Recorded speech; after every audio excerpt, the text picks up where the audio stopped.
എന്നാലും എന്റെ ഏട്ടൻ ഇങ്ങനെ മാറിപ്പോയല്ലോ, ആലോചിക്കാൻ പോലും പറ്റാം. അമ്മേ, അമ്മായി അമ്മയെ കാണാൻ വന്നിരിക്ക. എന്നെ ആരും കാണണ്ട. അമ്മയെ ചൊല്ലി അമ്മായി അമ്മാമ്മയും എന്ത് വഴക്കുണ്ടാക്കിയെന്നറിയോ അമ്മയ്ക്ക്? അമ്മായിക്ക് വലിയ വിഷമായി. ഈ വീട്ടില് അമ്മയെ കഴിഞ്ഞിട്ടേ ആരും ഉള്ളൂന്നാ അമ്മായി പറയണേ. അമ്മയുടെ അനുഗ്രഹം വേണമെന്ന്.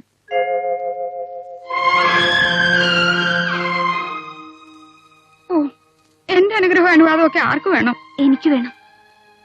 സ്ഥാനം കൊണ്ട് ഏട്ടത്തിയാണെങ്കിലും പ്രായം കൊണ്ട് അനിയത്തിയാണ്. പണവും പദവിയും ഒന്നും കണ്ട് ശ്രമിച്ചു വന്നവളല്ല. അതൊക്കെ എനിക്ക് വേണ്ടതിൽ കൂടുതലുണ്ടായിരുന്നു, ഇപ്പോഴും ഉണ്ട്. അദ്ദേഹത്തിന്റെ മേൽ നിങ്ങൾക്കുള്ള ഒരവകാശവും എനിക്ക് വേണ്ട. നിങ്ങൾ ആരും എന്നെ വെറുക്കരുത്. അയ്യോ, അതെ, എനിക്കാരോടും വെറുപ്പൊന്നുമില്ല.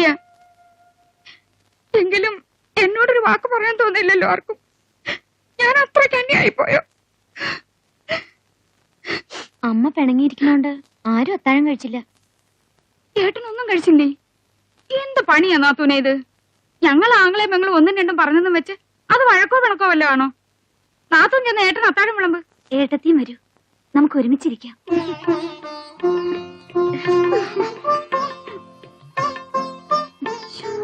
എനിക്ക് വയ്യ, ഈ നാത്തൂനെ കൊണ്ട് ഞാൻ തോറ്റു. പോയി വിളമ്പു. എന്താടി ഒരു കിണി? വരും നാത്തൂന്. നാത്തൂനും ഏട്ടനും കൂടെ എന്നാ തറവാട്ടിലേക്ക്? പരീക്ഷയൊക്കെ കഴിഞ്ഞില്ലേ? ഇനി എന്നാ ഊട്ടിക്ക് പോണം. ഇനിയിപ്പോ ഞാൻ ഒരു അധികപ്പറ്റാവൂന്ന് എന്റെ സംശയം. അധികപ്പറ്റോ? എന്താ അങ്ങനെ തോന്നാൻ? ഏയ് ഒന്നുമില്ല, ഞാൻ വെറുതെ പറഞ്ഞ. ഒരു കാർ ഇങ്ങോട്ടാണെന്ന് തോന്നുന്നുണ്ടല്ലോ. അതെ അതെ അതെ, ഇങ്ങോട്ട് തന്നെ. അംഗം ജയിച്ച വരവാണെന്ന് തോന്നുന്നു.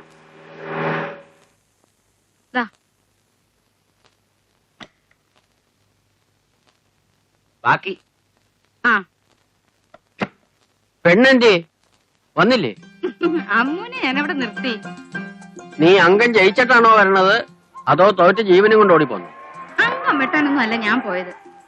എന്റെ ആങ്ങളെ നാത്തൂനെ കാണാനാ. നാത്തൂനോ? എന്തേ? കണ്ടു, 2 ദിവസം സുഖമായിട്ട് താമസിച്ചു, തിരിച്ചു പോന്നു.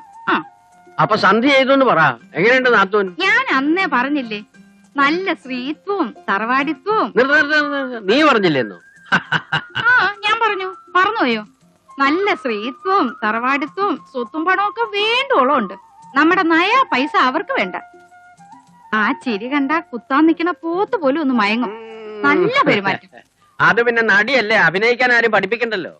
എന്തായാലും എന്റെ ആങ്ങളയ്ക്ക് ചേർന്നോളാം, എനിക്കത് മതി. എന്നെ കുറിച്ച് എന്തെങ്കിലും ചോദിച്ചോ?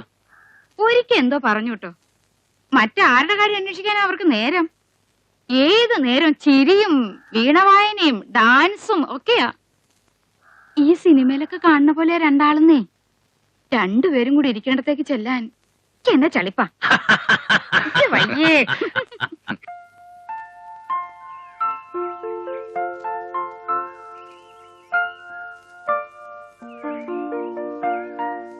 ഏയ്,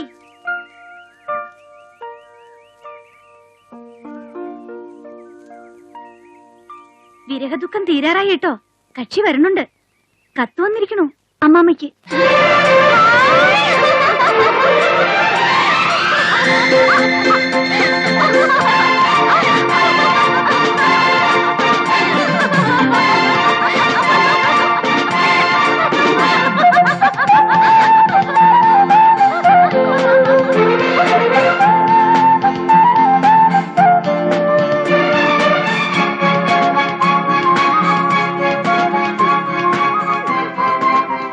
നിങ്ങൾക്ക് രണ്ടാൾക്ക് എന്ത് ഭ്രാന്താ?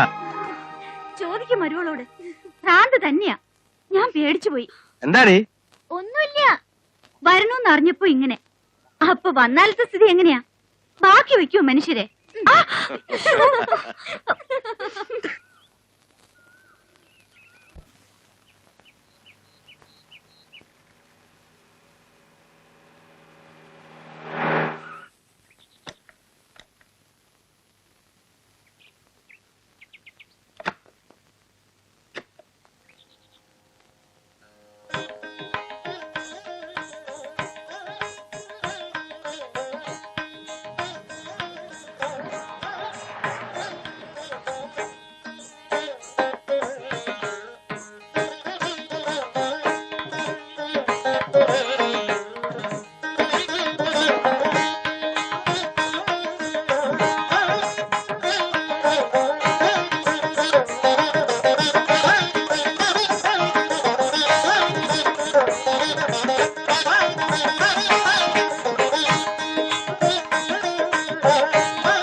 ഹരിയേട്ടൻ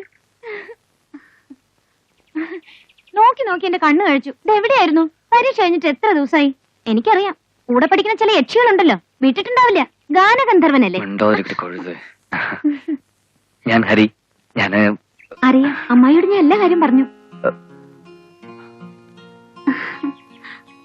പടങ്ങൾ ചിലത് കണ്ടിട്ടുണ്ട്. ഓ, നിങ്ങൾ സംസാരിക്കേ. ഇനി ഞാനിവിടെ നിന്നിട്ട് അല്ലേ അമ്മു? അല്ല, എനിക്ക് കുഴപ്പമൊന്നുമില്ല. പക്ഷേ ഹരിക്ക് ഇഷ്ടമല്ലെങ്കിലോ?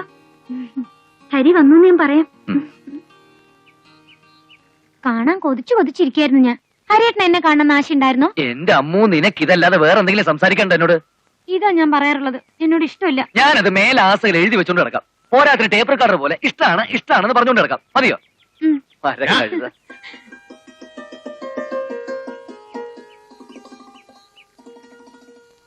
വന്നിട്ട് നിന്നെ ഒന്ന് കാണാൻ പറ്റിയില്ലല്ലോ. ഇപ്പൊ ഒന്നുള്ളൂ. എന്താന്ന് ക്ഷീണിച്ചു പോയത്? ക്ഷീണമൊന്നുമില്ല. എന്താ ഇത്ര ചിരിക്കാൻ? എല്ലാവരും പറയണ തടി വെച്ച് ബന്നു പോലെ ഇരിക്കണമെന്നാ. അത് നിന്റെ കാര്യ. ഹോട്ടൽ ഭക്ഷണവും വാടക വീട്ടിലെ താമസവും ഒക്കെ ആയിട്ട് ശരീരം ശ്രദ്ധിക്കുന്നില്ല. വാ ചോദിക്കട്ടെ. പരീക്ഷ ഒക്കെ നന്നായിരുന്നല്ലോ അല്ലേ? നീ എന്താ അതിന്റെ പ്ലാൻ? സാർ തീരുമാനിച്ച് പറഞ്ഞാൽ മതി. ഞാൻ മദ്രാസില് ബാലമുരളീകൃഷ്ണനോട് സംസാരിച്ചിരുന്നു നിന്റെ കാര്യം. അല്ലിപ്പോ വേണ്ട, കുറച്ചാൾ എന്റെ കൂടെ നിൽക്കുക. സാറിന്റെ ഇഷ്ടം. നീ ഒന്ന് ഫ്രഷാ, നമുക്ക് പുറത്തു പോണം. ഓ,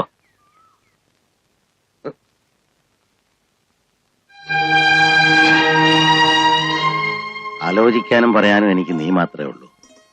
പക്ഷെ ഈ കാര്യം നിന്നോട് ആലോചിക്കാൻ പറ്റില്ലല്ലോ. അച്ഛന്റെ പ്രണയകഥ എങ്ങനെ മകനോട് പറയും? എങ്കിലും ഇപ്പൊ ചോദിക്കാണ്, നിനക്ക് അവരെ ഇഷ്ടായോ? ഇഷ്ടായി. പിന്നെ എന്റെ ഇഷ്ടത്തിനോട് എന്താ അർത്ഥം? അർത്ഥമുണ്ട്. അവരോട് നിനക്ക് ഇഷ്ടക്കേട് തോന്നിയാൽ ക്രമേണ അത് എന്നിലേക്കും പകരും. എനിക്ക് നീ നഷ്ടമാകരുത്, നിനക്ക് ഞാനും. അത് ഞാൻ ജീവിച്ചിരിക്കുമുണ്ടാവില്ല. നീ മാത്രം എന്നെ കുറ്റപ്പെടുത്തരുതെന്ന് ഞാൻ ആഗ്രഹിച്ചിരുന്നു. നിനക്കറിയാം, ഒരുപാട് അപമാനവും വേദനയും സഹിച്ചിട്ടുള്ള ഒരാളാണ് ഞാൻ. ദരിദ്രന് കളഞ്ഞു കിട്ടിയൊരു പൊന്നാണയം പോലെയാണ് നിന്നെ എനിക്ക് കിട്ടിയത്. പിന്നെ നീ മാത്രമായിരുന്നു എന്റെ ആശ്വാസം. മറ്റാരേക്കാളും നിന്നെ ഞാൻ സ്നേഹിച്ചു. പക്ഷെ ഇപ്പോ നിനക്ക് വിഷമം തോന്നരുത്. അതിലൊക്കെ കൂടുതലായി ഞാൻ അവരെ സ്നേഹിക്കുന്നു. എനിക്ക് സന്തോഷമുള്ളൂ. എന്നെ പോലെ തന്നെ ധാരാളം അപമാനവും വേദനയൊക്കെ സഹിച്ച ഒരു സ്ത്രീയാണ് അവരും. മരണക്കിടക്കിൽ നിന്നാണ് അവരെ എനിക്ക് കിട്ടിയത്. ആത്മഹത്യക്ക് ശ്രമിച്ച ഒരു ആരാധികയുടെ അവസാനത്തെ ആഗ്രഹം എന്ന നിലയിലാണ് ഞാൻ ചെന്ന് കാണുന്നത്. അവരെന്നോട് അവരുടെ കഥ പറഞ്ഞു. മരണമൊഴി പോലെ സത്യവും ശുദ്ധവുമായ വാക്കുകൾ. അവിടെ നിന്നാണ് തുടക്കം. ഇന്ന് ഒരിക്കലും വേർപെടുത്താനാവാത്ത വിധം ഹൃദയങ്ങൾ, ബുദ്ധി, പ്രജ്ഞ എല്ലാം ഒരുങ്ങി ഒന്നായതുപോലെ. നമുക്കല്പം നടക്കല്ലേ?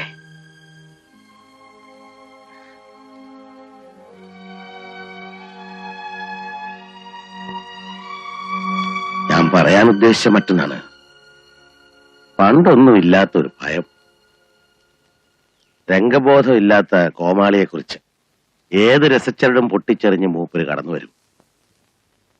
പുഴക്കരയിലെ പൊന്മാനെ പോലെ മരണം ഏത് നിമിഷമാണ് എന്നെ കൊത്തിക്കൊണ്ട് പറന്നു പോവുക എന്നറിയില്ല. പ്രായത്തിന്റെ പ്രയോറിറ്റി എനിക്കാണല്ലോ. ഞാൻ പോയാൽ അവൾ അനാഥയാകരുത്. എല്ലാ ബന്ധങ്ങളും അറുത്തെറിഞ്ഞിട്ട് വന്നവളാണ്. ഒരു മകനെ പോലെ ഹരി ഉണ്ടാവണം. അതെന്നോട് പറയണോ? ഇതല്ലാതെ നമുക്ക് മറ്റെന്തെങ്കിലും സംസാരിക്കാം. ശരി, ഒരു കഥ പറയാം. കഥയല്ല, എന്റെ ഇപ്പോഴത്തെ മാനസികാവസ്ഥ. ജീവിതത്തിന്റെ മുന്തിരിച്ചാറ് കുടിച്ച് മതി വരാതെ മകന്റെ യൗവനം കടം ചോദിച്ച ഒരു രാജാവ് ഉണ്ടായിരുന്നു പണ്ട്, യയാതി. വാർദ്ധക്യം ഏറ്റുവാങ്ങി മകൻ തന്റെ യൗവനം അച്ഛന് കടം കൊടുത്തു. ആ സിദ്ധി ഉണ്ടായിരുന്നെങ്കിൽ ഞാൻ നിന്റെ യൗവനം കടം ചോദിക്കുവാൻ.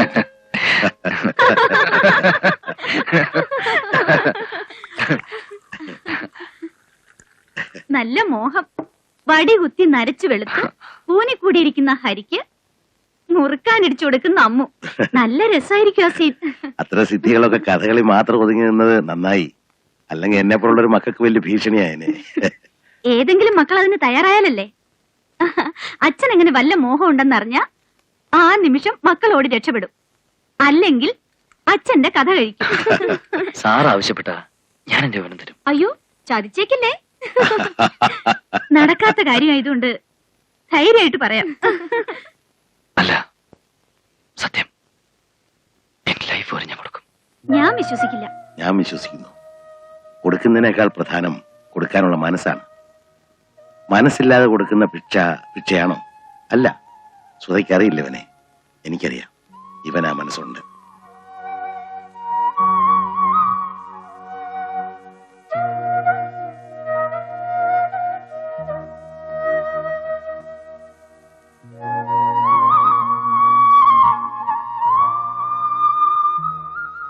സോറി. എന്ത് പറ്റി ഹരിയേട്ടാ? സോറി.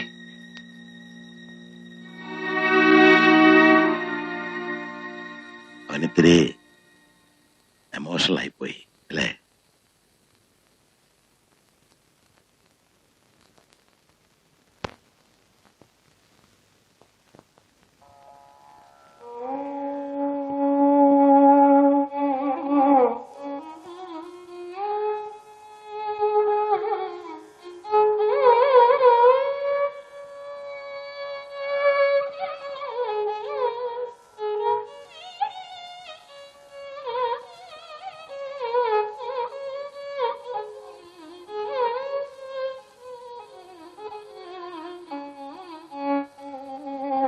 നല്ല ജ്ഞാനം.